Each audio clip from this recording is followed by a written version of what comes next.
Hello friend, welcome है आप सभी का हमारे यूट्यूब चैनल आर के एस पी एन हब। तो फ्रेंड, आज फिर हम कवर करेंगे टॉप 50 क्वेश्चन जीके और जीएस के, जो फ्रेंड डायरेक्ट आपके एग्जाम की खोपड़ी में छेद करने वाले हैं। तो फ्रेंड, आपको अगर अपने माँ बाप का सीना गर्व से चौड़ा करना है तो दिन रात एक कर दीजिएगा और सिलेक्शन लेकर रहिएगा, क्योंकि जब हम हमारा सिलेक्शन हो जाता है तब हमारी समाज में और हमारे रिश्तेदारों में, हमारे घर में इज्जत बढ़ जाती है और हमारे माँ बाप का जो जो सर होता है ना, वो गर्व से उठ जाता है। तो फ्रेंड, अगर आपको भी अपने माँ बाप का ख्याल है, अगर अपने माँ बाप का सर फक्र से ऊंचा करना है तो दिल जान से लग जाइएगा। मत देखिएगा कि दिन क्या होता है और रात क्या होती है। तो फ्रेंड, इसी बात पर हम लोग स्टार्ट करते हैं। तो पहला हमारा क्वेश्चन है, तो जो हमारा पहला क्वेश्चन इसमें कह रहा है कि भारत की खोज किसने की थी। तो मोस्ट इंपॉर्टेंट क्वेश्चन है। तो फ्रेंड, यहाँ पर किसने की थी? वास्को डी गामा ने की थी, या फिर फाहियान ने की थी, या फिर बेरूनी ने की थी, या फिर ये इब्र बतूला ने की थी। तो फ्रेंड, यहाँ पर हम करेक्ट आंसर की बात करें तो देखिए, वास्को डी गामा ने ये भारत की खोज की थी। तो यहाँ पर कितने कब की थी? इसने 1498 ईस्वी में ये भारत में आया था और इसने पता लगाया था कि भारत भी कोई एक देश है। तो करेक्ट आंसर की बात करें तो यहाँ पर हमारा ए वाला हो जाएगा। तो फ्रेंड, यहाँ पर हम अगर बी वाले क्वेश्चन की बात करें तो ये पहला चीनी चीनी, ये क्या है? चीनी का मतलब चीन का था, जो हमारे देश में आया था। एक ट्रेवलर था, ठीक है, आप जिसे बोल सकते हो, जिसे फाहियान बोलते हैं, ठीक है। आगे देखिए फ्रेंड, जो हमारा नेक्स्ट क्वेश्चन है इसमें बात कर रहा है, कह रहा है कि भारत की मानक समय रेखा कौन सी है, यानी भारत की मानक समय रेखा कौन सी है। तो बात करें यहाँ पर, तो क्यों बात कर रहा है क्या? यहाँ पर देखिए, 82.5 डिग्री पूर्वी देशांतर रेखा है, 82.5 डिग्री उत्तरी देशांतर रेखा है, 82.5 डिग्री पश्चिमी देशांतर रेखा है, या फिर 22.5 डिग्री पूर्वी देशांतर रेखा है। तो फ्रेंड, यहाँ पर करेक्ट आंसर जो हमारा है वो हमारा हो जाएगा ए वाला, 82.5 डिग्री पूर्वी देशांतर रेखा है। यही हमारी मानक समय रेखा है। तो करेक्ट आंसर यहाँ पर हमारा ए वाला हो जाएगा। याद रखना कौन सी है, यानी देखिए 82.5 डिग्री तो मिलेगा, लेकिन यहाँ पर क्या, पूर्वी देशांतर रेखा को याद रखना है। यही हमारा करेक्ट आंसर हो जाएगा, ठीक है। आगे देखिए, बात कर रहा है कि अर्जुन पुरस्कार की शुरुआत किस वर्ष हुई थी, यानी जो अर्जुन पुरस्कार जो खेल के संबंध में दिया जाता है, तो ये कब, इसकी शुरुआत कब हुई थी? 1947 में हुई थी, 1949 में हुई थी, 1961 में हुई थी, 1983 में हुई थी। तो फ्रेंड, यहाँ पर अर्जुन पुरस्कार की बात करें तो यहाँ पर अभी भी रिसेंटली में एक करंट का क्वेश्चन बना है कि जो मोहम्मद शमी है, क्रिकेटर है, ठीक है, हमारे इंडियन के बॉलर हैं, तो उनको भी अर्जुन पुरस्कार से सम्मानित किया गया है। तो यहाँ पर हम करेक्ट आंसर की बात करें कि अर्जुन पुरस्कार की शुरुआत कब कब से हुई थी, तो यहाँ पर 1961 में हुई थी। तो करेक्ट आंसर यहाँ पर सी वाला हो जाएगा, ठीक है फ्रेंड। आगे देखिए, नेक्स्ट लिखा हुआ है कि मैग्सेसे पुरस्कार पाने वाले पहले भारतीय कौन हैं, यानी मैग्सेसे पुरस्कार पाने वाले पहले भारतीय कौन हैं? विनोबा भावे हैं, रविन्द्रनाथ टैगोर हैं, दयानंद सरस्वती हैं, या फिर गोपाल कृष्ण गांधी हैं। तो करेक्ट आंसर 4 नंबर में हो जाएगा हमारा विनोबा भावे। तो फ्रेंड, यहाँ पर हमारा ए वाला करेक्ट आंसर हो जाएगा। तो चलिए फ्रेंड, नेक्स्ट क्वेश्चन देखते हैं। नेक्स्ट क्वेश्चन में बात कर रहा है, स्वांग किस राज्य का प्रसिद्ध लोक नृत्य है। तो फ्रेंड देखिए, लोक नृत्य में से तो एक न क्वेश्चन, एक तो क्वेश्चन बनता ही है हर एग्जाम में। एक लोक नृत्य जो होता है राज्य का, ठीक है, वो आता ही है। तो आपको ये सारे याद रखने हैं। तो ये कर्नाटक का है, हरियाणा का है, तमिलनाडु का है, या फिर उत्तर प्रदेश का है। तो फ्रेंड, यहाँ पर हम 5 नंबर की बात करें तो यहाँ पर ये हरियाणा का है। तो करेक्ट आंसर यहाँ पर हमारा बी वाला हो जाएगा, ठीक है फ्रेंड। तो उत्तर प्रदेश का जो लोक नृत्य है वो आप बताइएगा, क्योंकि हमने लास्ट वीडियो में इसे बताया था। तो आप इसे कमेंट बॉक्स में आप बताएंगे, ठीक है फ्रेंड। तो यहाँ पर हमारा करेक्ट आंसर, सॉरी, यहाँ पर हमारा हरियाणा हो जाएगा, बी वाला करेक्ट आंसर हो जाएगा, ठीक है फ्रेंड। आगे देखिए, आगे कह रहा है कि भारत में वर्तमान में कुल कितने न्यायालय हैं, यानी भारत में कुल कितने उच्च न्यायालय हैं इस समय। वर्तमान की बात कर रहा है, 23 हैं, 24 हैं, 25 हैं, 26 हैं। तो फ्रेंड, यहाँ पर हमारा 6 नंबर में क्वेश्चन की बात करें तो यहाँ पर हमारा 6 सी वाला हो जाएगा, यानी 25, यानी 25 उच्च न्यायालय अभी प्रेजेंट टाइम में हमारे भारत में हैं। तो करेक्ट आंसर सी वाला हो जाएगा। तो फ्रेंड देखिए, आगे जो हमारा नेक्स्ट जो क्वेश्चन कह रहा है कि कोई विधेयक धन विधेयक है या नहीं, इसका फैसला कौन करता है, यानी कोई विधेयक धन विधेयक है या नहीं, इसका फैसला कौन करता है? लोकसभा स्पीकर करता है, लोकसभा अध्यक्ष करता है, भारत का प्रधानमंत्री करता है, या फिर भारत का वित्त मंत्री करता है। तो यहाँ पर हम करेक्ट आंसर की बात करें तो यहाँ पर देखिए, जो लोकसभा का अध्यक्ष होता है वही इसका फैसला करता है। तो करेक्ट आंसर यहाँ पर हमारा बी वाला हो जाएगा, ठीक है, बी वाला हमारा करेक्ट आंसर हो जाएगा। आगे देखिए फ्रेंड, नेक्स्ट बात कर रहा है कि तंबाकू पर पूर्ण प्रतिबंध लगाने वाला विश्व का पहला देश कौन सा बना। यानी तंबाकू जो है, ठीक है, यानी उस पर पूरी तरीके से प्रतिबंध लगाने वाला विश्व का पहला देश कौन सा बना। तो जापान बना, चीन बना, अमेरिका बना, भूटान बना। तो फ्रेंड यहाँ पर देखिए, हम अगर करेक्ट आंसर की बात करें तो यहाँ भूटान ही विश्व का ऐसा पहला देश है जिसने तंबाकू पर पूर्ण प्रतिबंध लगा दिया। तो यहीं पर हमारा डी वाला क्वेश्चन करेक्ट हो जाएगा। ठीक है फ्रेंड, तो चलिए फ्रेंड नेक्स्ट देखते हैं। तो नेक्स्ट फ्रेंड जो हमारा क्वेश्चन है इसमें बात कर रहा है, कह रहा है कि राष्ट्रीय मतदाता दिवस प्रत्येक वर्ष किस दिन मनाया जाता है। राष्ट्रीय मतदाता दिवस, तो यानी अब देखिए कौन सा है, 24 जनवरी है, 25 जनवरी है, 25 जनवरी है, सॉरी नवंबर है, यहाँ पर 26 जनवरी है। तो यहाँ पर हम करेक्ट आंसर की बात करें 9 नंबर में, तो यहाँ पर हमारा हो जाएगा 25 जनवरी। तो करेक्ट आंसर यहाँ पर हमारा बी वाला हो जाएगा। तो फ्रेंड ये क्वेश्चन बन सकता है, आप इसको याद रखिएगा। 25 जनवरी को हमारा राष्ट्रीय मतदाता दिवस मनाया जाता है। तो करेक्ट आंसर बी वाला हो जाएगा। ठीक है फ्रेंड, आगे देखिए। तो नेक्स्ट फ्रेंड हम इस क्वेश्चन में बात करते हैं कि भारत का संवैधानिक मुखिया कौन होता है। भारत का संवैधानिक यानी संविधान का मुखिया कौन होता है। प्रधानमंत्री होता है, राष्ट्रपति होता है, लोकसभा अध्यक्ष होता है, उपराष्ट्रपति होता है। तो 10 नंबर में बात करें तो फ्रेंड यहाँ पर देखिए सुप्रीम कौन है, तो सर्वेसर्वा कौन होता है, तो राष्ट्रपति होता है। राष्ट्रपति ही भारत का संवैधानिक मुखिया होता है। तो यहाँ पर करेक्ट आंसर हमारा बी वाला हो जाएगा। तो फ्रेंड ये देखिए बहुत ही इंपॉर्टेंट क्वेश्चन, इसी तरीके से हम टॉप 50 इस वीडियो में करने वाले हैं, और जो इसके आगे के वो नेक्स्ट वीडियो में हम कवर करेंगे नेक्स्ट डे में। तो फ्रेंड अगर अभी तक आपने वीडियो को लाइक नहीं किया है तो आप लाइक जरूर कर दें, अगर नए हैं तो चैनल को सब्सक्राइब कर दें, क्योंकि इसी तरीके से आपको धमाकेदार और टॉप आपको क्वेश्चन मिलते रहें, जिससे कि आपका एग्जाम बिल्कुल क्लियर हो जाए। ठीक है फ्रेंड, आगे देखिए। नेक्स्ट जो हमारा क्वेश्चन इसमें बात कर रहा है कि अंग्रेजों के नमक कानून के विरुद्ध महात्मा गांधी ने कौन सा आंदोलन शुरू किया था। यानी अंग्रेजों के नमक कानून के विरुद्ध महात्मा गांधी ने कौन सा आंदोलन शुरू किया था। सबने अवज्ञा आंदोलन, या फिर खिलाफत आंदोलन, भारत छोड़ो आंदोलन, या फिर उपरोक्त सभी। तो फ्रेंड यहाँ पर देखिए जो हमारा पहला वाला क्वेश्चन है, सबने अवज्ञा आंदोलन इसी को शुरू किया था। तो करेक्ट आंसर यहाँ पर हमारा ए वाला हो जाएगा। ठीक है फ्रेंड, आगे देखिए। कह रहा है कि भारत में जिप्सम का सर्वाधिक उत्पादन निम्नलिखित में से किस राज्य में होता है। यानी जिप्सम का उत्पादन सबसे ज़्यादा भारत के किस राज्य में होता है। तो बताना है, हरियाणा में होता है, कर्नाटक में होता है, उड़ीसा में होता है, राजस्थान में होता है। तो करेक्ट आंसर की बात करें यहाँ पर 12 नंबर में, तो करेक्ट आंसर हमारा हो जाएगा राजस्थान, यानी डी वाला हमारा बिल्कुल करेक्ट आंसर हो जाएगा। राजस्थान में ही जिप्सम का सर्वाधिक उत्पादन होता है।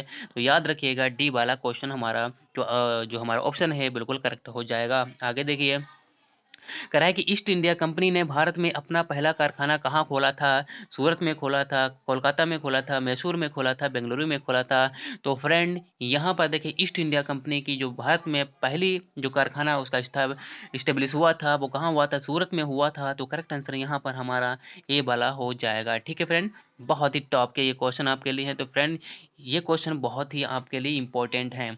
आगे देखिए, कह रहा है कि बुली शब्द का प्रयोग किस गेम में किया जाता है। यानी बुली खेल जो है किस खेल में किया जाता है। क्रिकेट में, फुटबॉल में, हॉकी में, या फिर बास्केटबॉल में।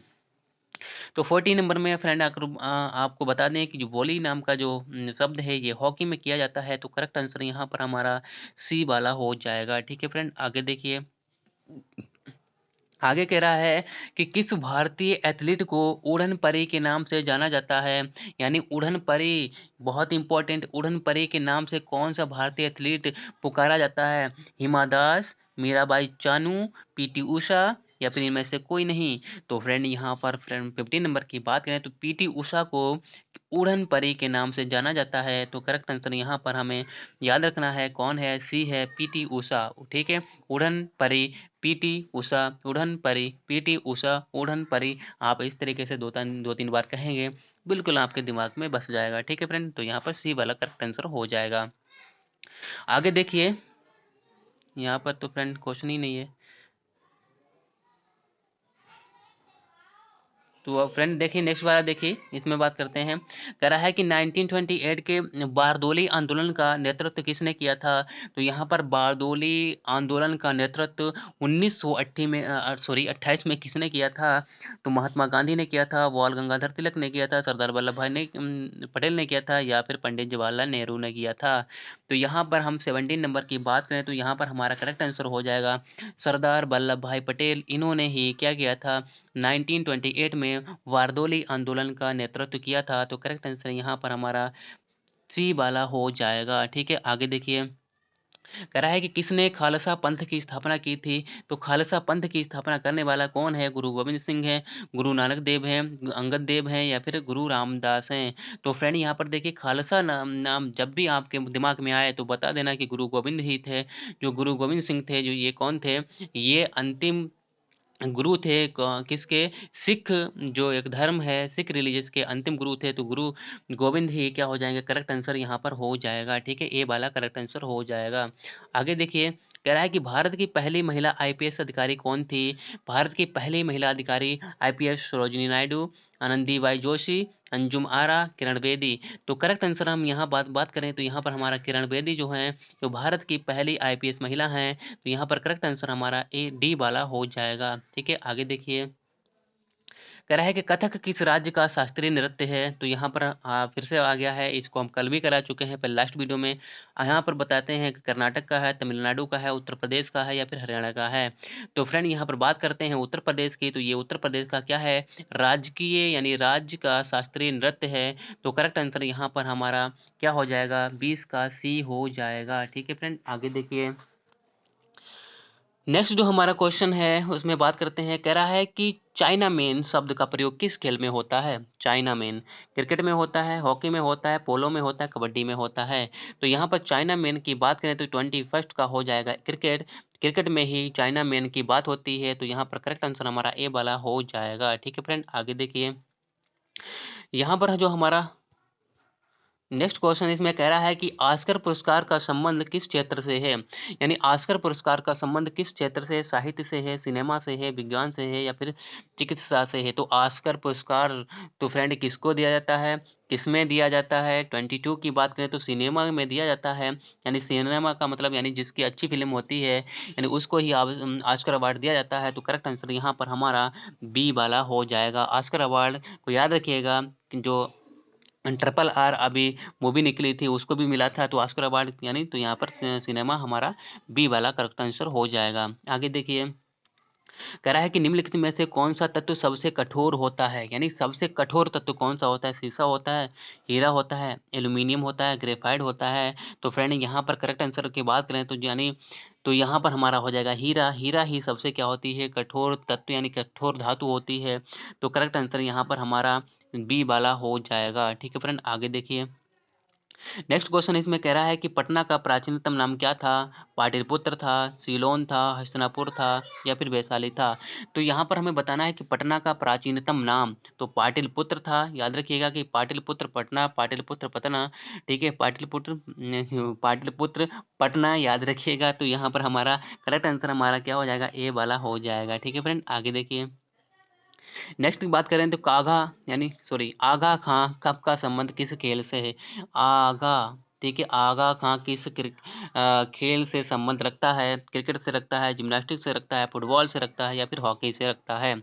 तो 25 नंबर में बात करें तो यह हमारा क्या हो जाएगा? हॉकी से रखता है। तो करेक्ट आंसर इसमें हमारा डी वाला हो जाएगा। आगा खां कब किससे संबंधित है?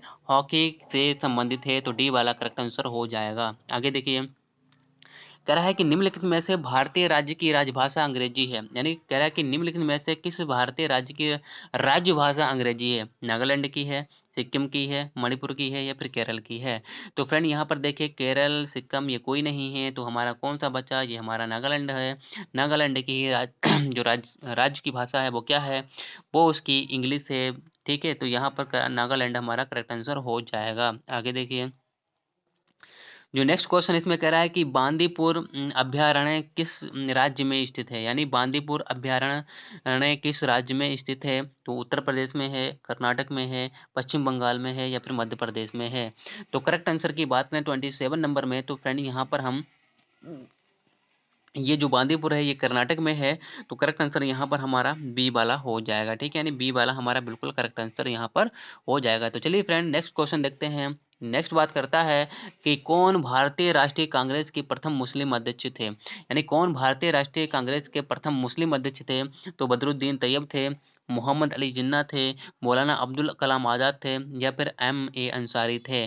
तो यहाँ पर हम फ्रेंड अगर भारतीय राष्ट्रीय कांग्रेस के प्रथम मुस्लिम अध्यक्ष की बात करें तो यहाँ पर हमारा हो जाएगा पहला वाला, यानी बदरुद्दीन तैयब ही क्या थे, पहले मुस्लिम अध्यक्ष थे कांग्रेस के। ठीक है, ए वाला करेक्ट आंसर हो जाएगा। तो फ्रेंड देखिए, चलिए फ्रेंड हमारा जो नेक्स्ट क्वेश्चन है इसमें बात करते हैं कि किस मुगल शासक ने दीन ए इलाही धर्म चलाया था। दीन ए इलाही किसने चलाया था। तो बात करते हैं बाबर की, हुमायूं की, अकबर की, या फिर शाहजहां की। तो फ्रेंड दीन ए इलाही ये जुड़ा है अकबर से, तो करेक्ट आंसर यहाँ पर हमारा सी वाला हो जाएगा। यानी दीन ए इलाही किसने चलाया था, अकबर ने चलाया था, तो सी वाला करेक्ट आंसर हो जाएगा। आगे देखिए फ्रेंड, आगे बात कर रहा है कि भू स्थिर उपग्रह की पृथ्वी से ऊंचाई कितनी होती है, यानी भू स्थिर उपग्रह की ऊंचाई पृथ्वी से कितनी होती है। 32,000 किलोमीटर, 36,000 किलोमीटर, 40,000 किलोमीटर, या फिर 42,000 किलोमीटर। तो यहाँ पर हम बात करें 30 नंबर की, तो यहाँ पर हमारा करेक्ट आंसर 36,000 किलोमीटर हो जाएगा। तो यानी बी वाला हमारा करेक्ट आंसर यहाँ पर हो जाएगा। ठीक है फ्रेंड, आगे देखिए। नेक्स्ट बात करता है, कह रहा है कि इंद्रधनुष में कितने रंग होते हैं। मोस्ट इजी क्वेश्चन है। 5 होते हैं, 6 होते हैं, 7 होते हैं, 8 होते हैं। तो इंद्रधनुष में 7 कलर होते हैं। तो फ्रेंड यहाँ पर हम करेक्ट आंसर की बात करें तो यहाँ पर सी वाला हो जाएगा। आगे देखिए, आगे बात कर रहा है कि प्राशस्त्र प्रसस्र क्या लिखा है, प्रस्रव्य तरंगों की आवृत्ति कितनी होती है। प्रस्रव्य लिखा हुआ है फ्रेंड। तो प्रस्रव्य तरंगों की आवृत्ति कितनी होती है। 20,000 हर्ट्ज से कम होती है, 20,000 हर्ट्ज से अधिक होती है, 20,000 के हर्ट्ज के बीच होती है, या फिर 20 हर्ट्ज होती है। यानी 20,000 से, यानी 20 से 20,000 हर्ट्ज के बीच होती है, या फिर 20 हर्ट्ज होती है। तो यहाँ पर प्रस्रव्य तरंगों की बात करें तो यहाँ पर जो हमारा 32 का क्वेश्चन हो जाएगा बी वाला, 20,000 हर्ट्ज से अधिक होती है। तो करेक्ट आंसर यहाँ पर बी वाला हो जाएगा। आगे देखिए, कह रहा है कि भारतीय संविधान में पहला संशोधन कब किया गया था, यानी भारतीय संविधान में पहला संशोधन कब किया गया था। 1949 में, 1951 में, 1952 में, या फिर 1967 में। तो 33 की बात करें तो यहाँ पर हमारा आंसर जो है वो हमारा हो जाएगा बी वाला, यानी 1951 में पहला संशोधन किया गया था। तो करेक्ट आंसर यहाँ पर बी वाला हो जाएगा। आगे देखिए, कह रहा है कि डूरंड कप का संबंध किस खेल से है। डूरंड खेल यानी कप का संबंध किस खेल से है। हॉकी से है, क्रिकेट से है, फुटबॉल से है, जूडो से है। तो यहाँ पर 34 नंबर की बात करें तो यहाँ पर हो जाएगा सी वाला, फुटबॉल जो मैच होता है हमारा उससे ही डूरंड कप का संबंध है। तो करेक्ट आंसर यहाँ पर सी वाला हो जाएगा। आगे देखिए, कह रहा है कि अभिज्ञान शकुंतलम के लेखक कौन है। अभिज्ञान शकुंतलम के लेखक कौन है। कालिदास हैं, मुंशी प्रेमचंद्र हैं, रविंद्रनाथ टैगोर हैं, या फिर जयशंकर प्रसाद हैं। तो यहाँ पर अभिज्ञान शकुंतलम की बात करें तो यहाँ पर ये कालिदास हो जाएंगे, जिनको भारत का शेक्सपियर कहा जाता है। तो करेक्ट आंसर यहाँ पर हमारा ए वाला हो जाएगा। ये भी पूछा जा सकता है कि भारत का शेक्सपियर किसे कहा जाता है, तो कालिदास को ही कहा जाता है। तो करेक्ट आंसर यहाँ पर हमारा ए वाला हो जाएगा। ठीक है फ्रेंड, आगे देखिए, आगे बात कर रहा है, कह रहा है कि भारत के पहले कानून मंत्री कौन थे। तो यानी भारत के पहले कानून मंत्री का बताना है तो डॉक्टर सर्वपल्ली राधाकृष्णन थे, डॉक्टर भीमराव अम्बेडकर थे, या फिर सरदार वल्लभ भाई पटेल थे, या फिर अब्दुल कलाम आज़ाद थे। तो 36 की बात करें तो यहाँ पर डॉक्टर भीमराव अम्बेडकर ही क्या थे, यानी भारत के पहले कानून मंत्री थे। तो करेक्ट आंसर यहाँ पर हमारा बी वाला हो जाएगा, डॉक्टर भीमराव अम्बेडकर।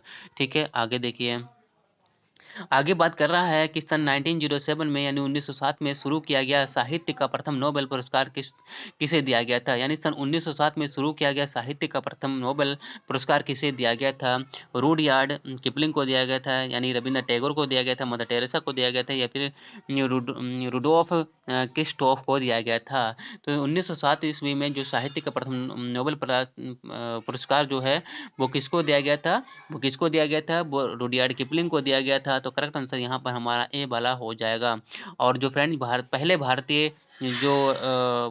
भारतीय जो पुरुष थे उनको जो नोबेल प्राइज मिला था वो किसको मिला था? रविन्द्रनाथ टैगोर को मिला था। कब मिला था? 1913 में मिला था। याद रखिएगा, पूछा जा सकता है। 1913 ईस्वी में रविन्द्रनाथ टैगोर ऐसे पहले इंसान थे किसके? इंडिया के, जिन्हें नोबेल पुरस्कार मिला था। तो करेक्ट आंसर यहाँ पर हमारा ये हो जाएगा। लेकिन इसका जो इस क्वेश्चन का है वो हमारा क्या हो जाएगा?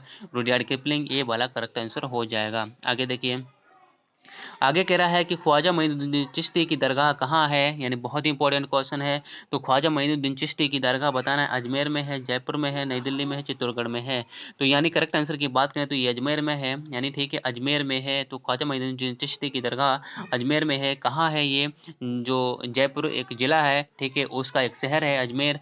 और जयपुर ये कहाँ है? ये राजस्थान में है। तो करेक्ट आंसर यहाँ पर हमारा ए वाला हो जाएगा। ठीक है, आगे देखिए, बात करता है कि सालारजंग म्यूजियम किस शहर में है? ठीक है, यानी सालारजंग म्यूजियम किस शहर में है? हैदराबाद में, जयपुर, बेंगलुरु या फिर श्रीरंग श्रीरंगपट्टनम में? कहाँ? तो बताना है कहाँ है भैया। तो यहाँ पर देखिए, सालारजंग जो सालारजंग म्यूजियम है, ये कहाँ है? ये हमारा हैदराबाद में है। तो करेक्ट आंसर यहाँ पर हमारा हो जाएगा ए वाला। सालारजंग म्यूजियम किस शहर में है? हैदराबाद में है। ठीक है, आगे देखिए, तो 40 नंबर जो हमारा क्वेश्चन इसमें कह रहा है कि सम्राट अशोक ने किस युद्ध के बाद बौद्ध धर्म अपना लिया था? तो यहाँ पर बताना है कलिंग युद्ध या फिर हल्दी घाटी युद्ध, चौसा का युद्ध या फिर डी वाला। तो फ्रेंड यहाँ पर 40 नंबर की बात करें तो यहाँ पर हमारा हो जाएगा ए वाला, यानी कलिंग का जो युद्ध था, इसको इसको लड़ने के बाद सम्राट अशोक ने क्या कर लिया था? उसने क्या कर लिया था? बौद्ध धर्म को स्वीकार कर लिया था। ठीक है, तो करेक्ट आंसर यहाँ पर ए वाला हो जाएगा। आगे देखिए, कह रहा है कि दुनिया की सबसे लंबी नदी कौन सी है? दुनिया की सबसे लंबी नदी कौन सी है? भारत की सबसे लंबी नदी कौन सी है? गंगा है। ठीक है, और सबसे चौड़ी नदी कौन सी है? ब्रह्मपुत्र है। ठीक है, आगे देखिए, तो इसमें हमें दुनिया की सबसे लंबी नदी बताना है कि नील नदी है, या फिर अमेजन नदी है, या फिर मिसिसिपी नदी है, या फिर यंगातकी नदी या गंतजी नदी है। तो फ्रेंड यहाँ पर करेक्ट आंसर की बात करें तो नील नदी है। तो यहाँ पर तो हमारा करेक्ट आंसर क्या हो जाएगा? नील नदी हो जाएगा। और इसे इजिप्ट का शोक भी कहा जाता है। तो यहाँ पर एक करेक्ट आंसर हो जाएगा। आगे देखिए, आगे लिखा हुआ है कि कौन सा खनिज हृदय की धड़कन को नियंत्रित करता है? यानी कौन सा ऐसा खनिज है जो हृदय की धड़कन को नियंत्रित करता है, यानी कंट्रोल करता है? पोटेशियम करता है, जस्ता करता है, तांबा करता है, एल्यूमिनियम करता है? तो 42 नंबर में बात करें तो यहाँ पर हमारा हो जाएगा ए वाला, यानी जो पोटेशियम ही होता है जो हृदय की धड़कन को नियंत्रित करता है। तो करेक्ट आंसर यहाँ पर हमारा ए वाला हो जाएगा। आगे देखिए, कह रहा है कि दुनिया में सबसे बड़ा जीवित पक्षी कौन सा है? यहाँ पर दुनिया का सबसे बड़ा जीवित पक्षी बताना है। शुतुरमुर्ग है, हमिंग है, बर्ड है, वॉज है, गिद्ध है। तो भैया अभी इस समय जो जीवित पक्षी है जो हमें मिलता है देखने को सबसे बड़ा, वो शुतुरमुर्ग ही है। तो करेक्ट आंसर यहाँ पर हमारा ए वाला हो जाएगा। ठीक है, आगे देखिए, नेक्स्ट क्वेश्चन है, कह रहा है कि मनुष्य ने सबसे पहले किस जंतु को पालतू बनाया? यानी मनुष्य जो है सबसे पहले किस जंतु को उसने अपना पहले गुलाम बनाया, यानी उसे पालतू बनाया? कुत्ते को बनाया, या फिर बिल्ली को बनाया, या फिर घोड़ा को बनाया, या फिर बकरी को बनाया? तो फ्रेंड यहाँ पर करेक्ट आंसर की बात करें तो सबसे पहले कुत्ते को ही उसने अपना गुलाम बनाया, यानी अपना पालतू जानवर बनाया। तो करेक्ट आंसर यहाँ पर हमारा ए वाला हो जाएगा। आगे देखिए, कह रहा है कि एटीएम का पूर्ण रूप क्या है? यानी एटीएम की फुल फॉर्म पूछ रहा है, तो यानी पूछी जा सकती है फ्रेंड, बहुत इंपॉर्टेंट है ये, याद रखना है। क्या है? ऑटोमेटिक टेलर मशीन है, या फिर ऑटोमेटेड टेलर मशीन है, या फिर ऑल टाइम मशीन मनी है, या फिर ऑटोमेटिव टेलर मशीन है? तो फ्रेंड यहाँ पर करेक्ट आंसर की बात करें तो यहाँ पर देखिए, ऑटोमेटेड जो टेलर मशीन होती है वही हमारी फुल फॉर्म हो जाएगी। तो करेक्ट आंसर यहाँ पर बी वाला हो जाएगा। आगे देखिए, कह रहा है कि सूर्य की सतह का लगभग तापमान कितना है? यानी सूर्य की सतह का लगभग तापमान कितना है? 500 डिग्री सेल्सियस है, 600 डिग्री सेल्सियस है, 6000 डिग्री सेल्सियस है, या फिर 60,000 डिग्री सेल्सियस है? तो करेक्ट आंसर की बात करें सूर्य की सतह की तापमान की, तो यहाँ पर हो जाएगा 6000 डिग्री सेल्सियस। तो करेक्ट आंसर यहाँ पर हमारा सी वाला हो जाएगा, यानी 6000 डिग्री सेल्सियस सूर्य की सतह का लगभग तापमान है। तो करेक्ट आंसर यहाँ पर हमारा सी वाला हो जाएगा। आगे देखिए, नेक्स्ट बात करता है कि किस संविधान संशोधन द्वारा पंचायती राज व्यवस्था लागू की गई थी? यानी किस संविधान संशोधन के द्वारा पंचायती राज व्यवस्था लागू की गई थी? 1700, यानी यहाँ पर बताना 71वें संविधान संशोधन के, 72वें, या फिर 73वें संविधान संशोधन के, या फिर 74वें संविधान संशोधन के?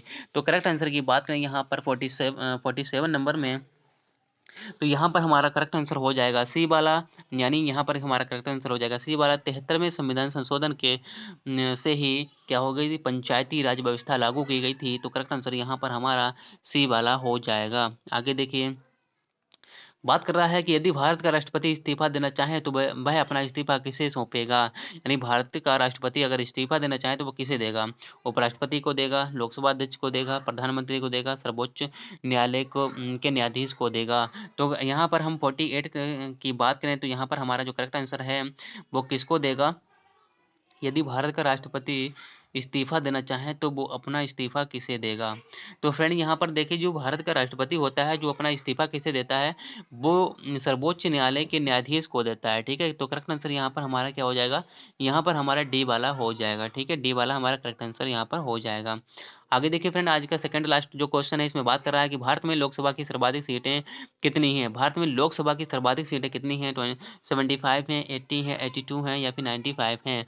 जो सर्वाधिक सीटें कितनी हैं, 80 हैं। तो करेक्ट आंसर यहाँ पर 49 का बी वाला हो जाएगा। ठीक है, तो फ्रेंड यहाँ पर हमारा 49 का करेक्ट आंसर कौन सा हो जाएगा, बी वाला हो जाएगा। आगे देखिए 80 हमारी सीटें हैं।